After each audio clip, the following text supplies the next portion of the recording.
as we go through this story, and I have not seen the story yet, so I'm going to react to it in real time, just like I always do. As we go through this story, here's my question. A lot of people are complaining about inflation, can't afford things, homelessness. I think that homelessness is one of the top 3 issues that's happening inside of the United States, along with fatherless households and immigration problems. But my question as we view this and as we react to this next segment of the show is, and I want you to also take into consideration your own life when we look at this, how much of our wounds or our situations are self-inflicted versus we just being victims of what the economy or what society or the hand has dealt to us. Let me say it again. How much of our situation is self-inflicted wounds versus it actually being just the hand that we were dealt, or the economy, or circumstantial, or something that happened to us that drove us into homelessness? And the reason that I say that is because when you guys sent this to me, now, one of the things that I like to do to get some insight into whether or not it's something that I want to react to without actually watching the video is I like to go and I read some of the first 5 comments, right? And the first 5 comments kind of give me the sentiment of what people feel about when they watch the video. And the comments in this video before we watch it was, oh my God, I hope this woman get on her feet. I've been homeless before. I know what it feels like. And most people are 1 paycheck away from losing everything. Okay, fair enough. But then when I looked at the headline of the actual video, it said, homeless woman with 7 kids and 2 dogs. 7 kids and 2 dogs, which led me to ask the question to you guys, how much of this is self-inflicted wounds versus it actually being just the circumstance or the society by which we live in? Make sure y'all hit a like for the algorithm, subscribe to the channel, and turn on your notifications. Let's rock out. This morning, the homeless crisis in Central Florida putting some families in some very tough places for the holidays. Fox 35's Danielle Knox found a family in Apopka forced to live out of their pickup truck, and she's live in studio with the latest on this. Danielle. Good morning, guys. You see that pickup truck here behind me, and a family is leaning on their faith this holiday season and really every day. It's been a really rough road for a mother and her 7 children and nephews, all living, that's right, living in that one vehicle. Homelessness in plain sight. I went out to meet with her at her car, and she says she's optimistic about her future, though things are very difficult in the present. Got them Yeezy sandals on. The hustle and bustle of a weekday morning, people with places to be. But unless you look closely, you might not even notice the old pickup truck parked in the dirt underneath some shade trees. Shade that hides a glaring fact. The occupants are homeless. I lost my place due to the fact of the inflation being so high. I wasn't able to keep up with the rent. So 47-year-old Sanella Perdue has lived in this truck since May with her 7 children and nephews and 2 small dogs, all of them sleeping in this tight space every single night.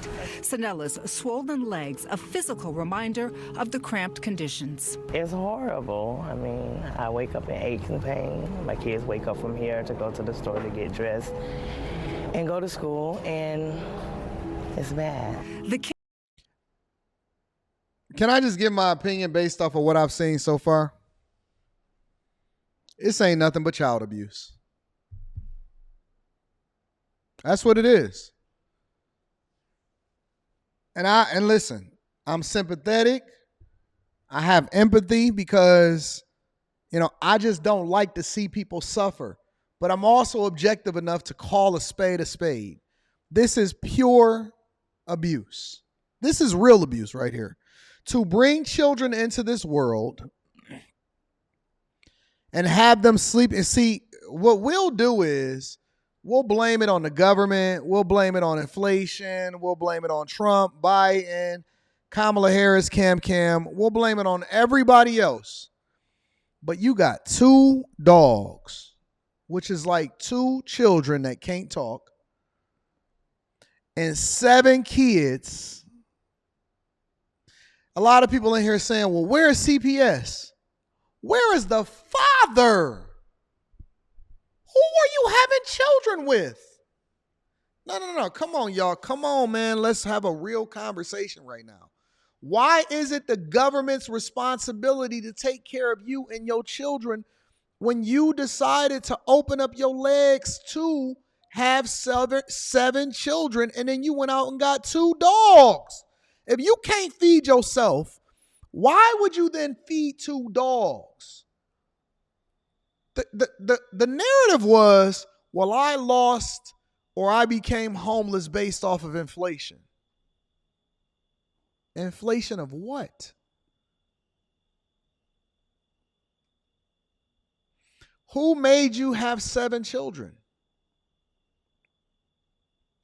Because usually, whatever your financial circumstance is, and I know that most people are 1 or 2 paychecks away or they live in paycheck to paycheck, you didn't know that your situation was dire or messed up?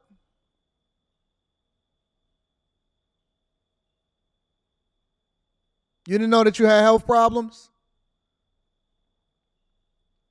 And again, I wish that we could solve for homelessness. I believe that it is a top 3 issue in this country. But again, the question that I'm asking myself is not just to feel sorry for people, but to solve for the problem. I intentionally had 1 child because I was I was okay with the possibility of not having any children. Don't bring any children into this world because I felt like the world was messed up. And it's even more messed up today than it was when I decided to have my kid 15 years ago. Why are the ones that's the most under duress the ones that's having the most sex? Why are the ones that's under the most duress the ones that's having the most sex? I wish I could tell y'all some stories of some of the stuff that I hear on these coaching calls. I wish I could tell y'all some stories of some stuff that I hear on some of these coaching calls. It's crazy. I have one person that I'm coaching, and they became a foster mother to a child, to a young kid. And I was talking, and I'm like, hey, so, is the mother ever going to be in a position to where they can get the kid back or whatever? And they said, Anton, I don't know. And I said, what do you mean you don't know? They said, oh, she got multiple different kids and having them in multiple different foster parents.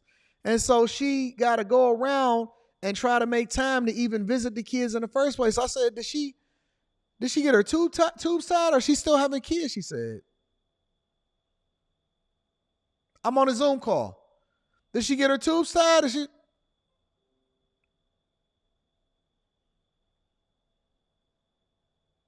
Your body, your choice, though, right?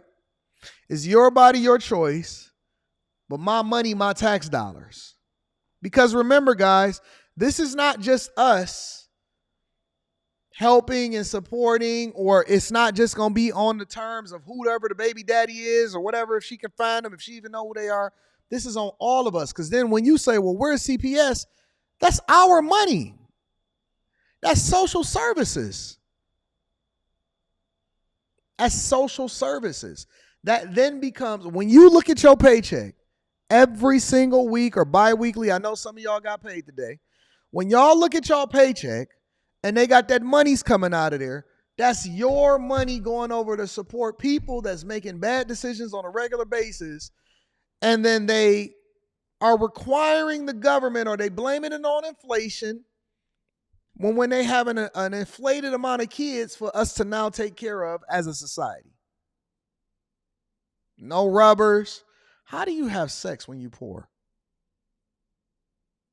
The last thing that I wanted to do when I went through whatever it is that I went through in 2008 financial crisis was get some box. I was like, I ain't got time to be focusing on a box. I'm trying to go and get some money. I ain't got time to be laying up with you. We one step away from having to use our savings to be able to survive out here in these streets. Dress and go to school, and it's bad. That's cruelty. The This ain't kids, nothing but range in cruelty. age from 11 to 17, were blurring their faces to preserve their dignity. They get ready for 11 to 17. Listen, y'all. Man, I don't know. Maybe it's going to be some additional context that helps me to look at it differently. And of course, they're going to be taking the photo. You know how it is. 11 to 17. That's back to back, back to back, back to back with no brakes. All gas, no brakes. Listen, y'all. 11 to 17. That's all gas, no brakes. If you know, you know. If you understand what I'm saying, you get it. All gas, no brakes. Just go. Just go.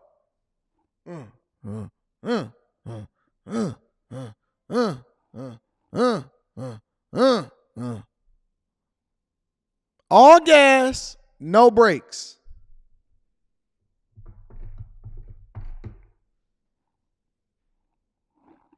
(11 through 17). That's all gas, no brakes. For school by washing up at a nearby convenience store, eating what they can, and studying where they can. It is not easy. They don't like it. They cry. Emotionally, I can't break down. I have to keep going. So I keep God first, and I have to give it prayer every day. But many of the days of Sanella's life have not been easy. Born in Sanford, she was a normal teenager until a traumatic event at age 19 altered her life forever. She went on disability and was making it okay, she says, until another traumatic event, the brutal murder of her 16-year-old son in 2016. So she had another kid. This is crazy, bro. This is so crazy, bro. This is insane. The fact that we continue to justify this behavior and we rocking out with it, but y'all think that it's cool, and it now becomes the government's fault and responsibility for how it is that we live in our lives. It's crazy to me, man. It's hard. This is hard. It's hard to talk about this here. Got all them rings on, though. Got every ring, a finger on every ring, looking like Tupac and Juice. Right after they got done robbing old man Willis at the liquor store. Kids sleeping in the back, all of this stuff. Some rooftop, dig in the scene where the players lean. Got a ring on every finger. Looking like Tupac and Juice. Yo, this is just bad parenting, man. It's bad parenting, flat out. All the way across the board. It's hard to feel sad for people that have self-inflicted wounds. Flat out, man. Amongst me and my kids. Where is the fathers? She says she went into a spiral after her son's murder, and it still haunts her today. But I get weak sometimes, so even a strong needs somebody. Hey, y'all hear the music in the back? Collects disability and picks up scrap metal for money. She says DCF has been out to her location and the children's schools as well, who say the children come to school well dressed and clean. However, she says DCF has not offered assistance because technically they do have a roof over their heads, their car, and they've acknowledged Sanella is taking good care of the children. But Sanella is hoping to find a permanent roof for her family, not the roof of a car, but an apartment or a transitional housing situation. She says that would be a first step towards living a more normal life. Hey, guess what? Here comes the GoFundMe and all of the cries and the tears. Do you feel that you will get out of this situation? Yes, I do. I do, one day. I'm just praying for a sooner day. According to the National Alliance to End Homelessness, there are more than 31,000 homeless people on our streets on any given night. State agencies and private organizations are overwhelmed. Sanella says because of the size of her family, shelters can't accommodate them all long term. But sometimes, to escape the cramped truck, she gathers enough money for the occasional hotel stay, giving them heat and air conditioning, a bed, a shower, and a sense of normalcy. This is crazy. If only for one night. For people who are going to be watching this story, Candy, what do you want them to know? What would you say to them? No matter what, never give up, because there's a God in you that stands strong, and He will make everything possible. Keep praying for me, Pray for me for a better day. This is wild, bro. Oh, and This so we is want to add wild. here that we did reach out to DCF last week regarding Sanella's case and have not heard back. Sanella, though, says that her biggest hope, as you heard there in the piece, guys, is to find permanent housing. Unfortunately, that has not happened yet. And, you know, it's cold out here and her resources are very, very limited.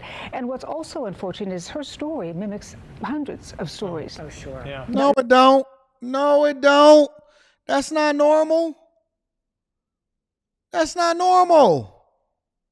Listen, that's not normal. That is not a normal story to have 7 different children. Jesus Christ. Boy, we really do we need an awakening. We need a revival out here in the community. We need a revival out. Could y'all imagine giving reparations out? Jesus. We need a revival. Long as I got King Jesus, I don't need nobody else. It's crazy out here in these streets.